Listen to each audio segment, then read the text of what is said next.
nggak sadar kita itu menyalahkan Mia. Karena hal inilah kita sebenarnya membuat Mia menjadi tertekan banget dan dia itu merasa seperti tengah berada di dalam penjara.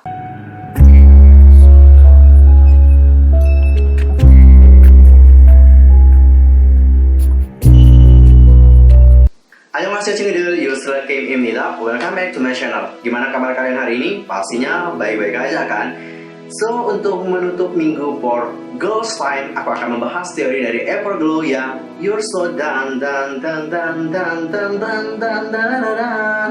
Jadi banyak banget nih para forever yang udah request dari kemarin dan nanyain, "Bang, kapan dong yang dandan dibahas?" I'm so sorry banget guys, mungkin kalian nih para forever cukup kecewa dengan apa yang aku lakuin karena sangat lama banget untuk ngebahas teori dari mereka.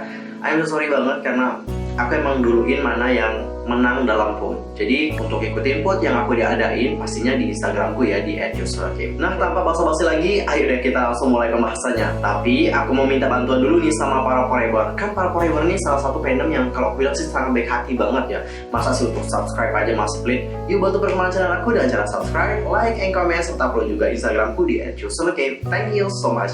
Dan langsung aja kita mulai pembahasannya. Jadi dalam pembahasan teori ini aku akan bagi jadi 2 poin. Di poin pertama aku akan ngebahas tentang judulnya. Di poin yang kedua barulah kita akan ngebedah makna dari setiap scene-nya dan akan langsung kita hubungkan dengan lirik lagunya. Untuk pertama kita akan mulai dari judulnya. Apakah kalian udah siap? Mari kita mulai. Judulnya adalah Dandan. Apa artinya? Jadi dandan itu bukan berarti dandan, tapi dandan itu merupakan slang dari bahasa Inggris don dan berarti selesai. Dari hal ini kita dapat tahu bahwa mereka itu telah selesai melakukan sesuatu. Apa yang telah mereka selesai lakukan?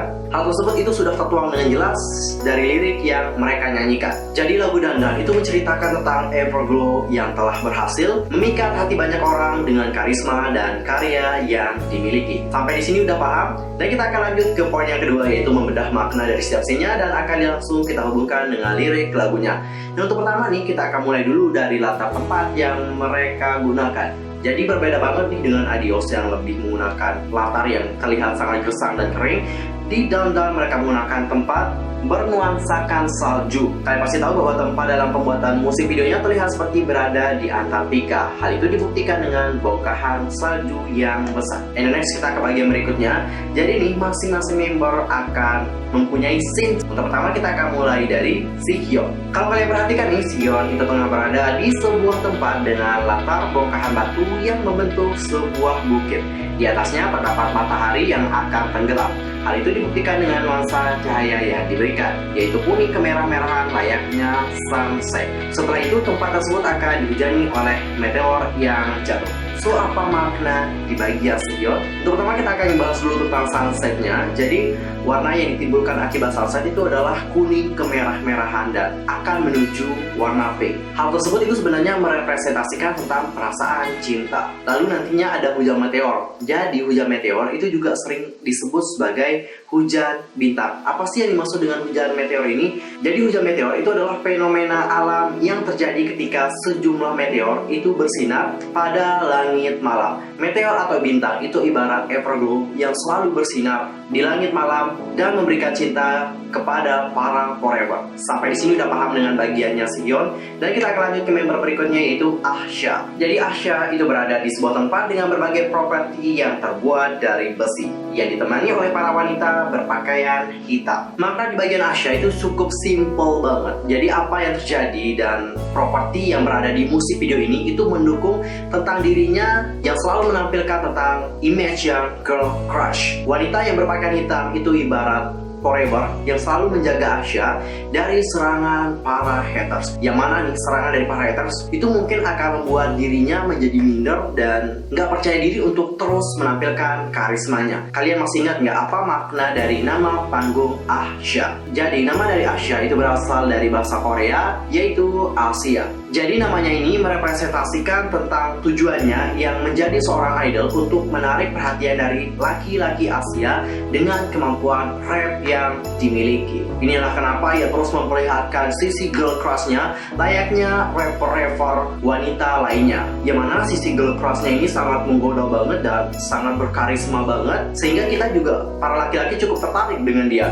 Hal ini pun cukup senada nih dengan apa yang dinyanyikannya pada bagian ini. Coba deh kalian perhatikan liriknya. yang dinyanyikan oleh Asya pada bagian ini, aku akan kasar, jangan kaget, aku berpindah dari mulut ke mulut. Nah, dari lirik itu udah jelas banget nih, dia itu mengatakan nih bahwa dengan sisi girl crush-nya inilah yang membuat dia disukai dan dikenal oleh banyak orang. Setelah itu, kita akan lanjut ke member berikutnya nih, yaitu AU. Kalau kalian perhatikan nih, AU itu tengah berada di atas papan balok dengan lampu LED di atasnya. Jadi hal kayak gini tuh sering banget kita lihat nih dalam film-film yang menampilkan tentang seseorang yang lagi diinterogasi, atau bahkan di saat si pemimpinnya itu akan mengungkapkan sebuah misi yang akan dilakukan. Khususnya untuk musik video dari Dandan, ini itu semacam mengungkapkan atau menyampaikan tentang misi yang sedang mereka lakukan.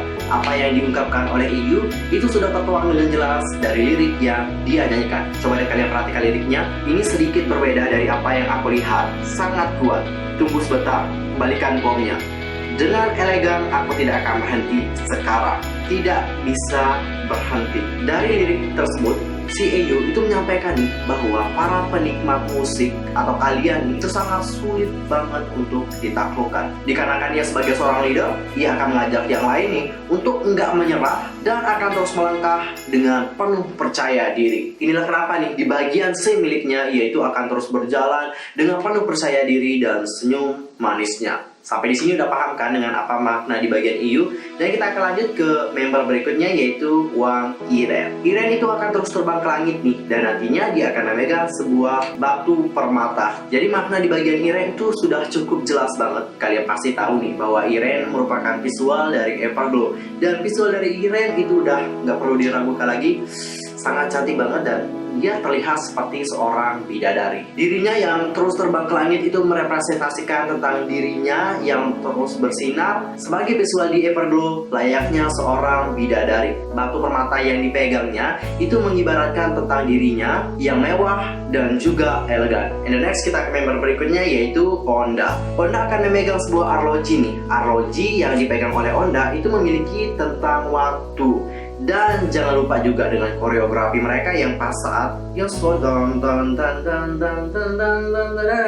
di saat mereka melakukan gerakan itu, mereka terlihat seperti sedang menirukan jarum jam yang terus berdetak. Apa artinya? Apakah ini berarti bahwa waktu untuk eranya Onda akan segera dimulai? Karena kalau kita nih flashback atau throwback ke beberapa musik, video, dan lagu mereka sebelumnya, Onda itu seperti nggak dapat bagian yang kuat banget dan nggak begitu ditonjolkan. Apakah di next comeback berikutnya Onda akan ditonjolkan? Bagaimana menurut pendapat kalian nih? Apakah kita punya pendapat yang sama? Komen di bawah ya. And the last member is Mia. Jadi Mia di sini punya dua bagian yang sangat penting banget, yaitu pada saat ia bersama dengan geng motor dan membawa bendera Everglow, dan yang kedua adalah di saat ia sedang menari di dalam penjara. Kalian mau yang mana dulu nih dibahas?